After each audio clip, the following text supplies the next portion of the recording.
बरेण्य सज्जन मंडली आपण मान भितर एक प्रचलित धारणा रही आसी जे रामायण प्रणेता महर्षि वाल्मीकि पूर्वर दस्युवृत्ति करुथिले एवं समयक्रमे तांकर जीवनचर्यारे तांकर मानसिकतारे तांकर कार्यशैली रे परिवर्तन आसीगला ऋषि मानक सान्निध्य लाभ करी चारित्रिक संशोधन होगा सहित से रामायण रचना दिगरे प्रयासी हेले किंतु एठी स्वयं वाल्मीकि वक्तव्य मु आपण मानक निकटरे शुणेबा उचित मन करुअछि। स्वयं महर्षि वाल्मीकि सीतांकर अग्नि परीक्षार संधिक्षण रे कही मर्यादा पुरुषोत्तम भगवान श्री रामचंद्र को जे मु साक्ष्य प्रदान करने चाहे ए मर्यादा पुरुषोत्तम भगवान श्री रामचंद्र आपण अवगति निमंते जे जो वाल्मीकि ता जीवदशारे काय मन वाक्य केबे मध्य असदाचार करना पापाचारी होना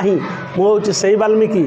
तेणु सीतांकर सतीत्व तांका चरित्रवता नहीं आदौ सन्देह प्रकट करने उचित नुहे कारण मु प्रचेतस नामधेय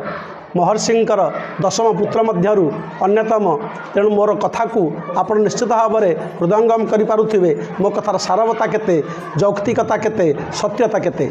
तेणु आपण मानकर मु दृष्टि आकर्षण करने चाहे जे महर्षि वाल्मीकि से थिले जन्मसिद्ध पुरुष जन ऋषिपुत्र जन सदाचारी केबे हेले से दस्युरत्नाकर नथिले बा तांकर जीवन काल भितरे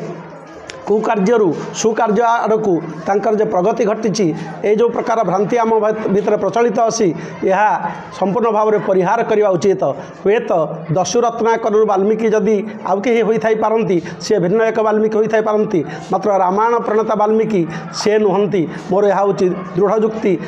स्वयं वाल्मीकि जिते निजरे एक निज तुंडे एक कथा उद्घोषण करिसेंती आमे तांको कथा को अस्वीकार करिबार आस्पर्धा करिपरिबा बा किपरि।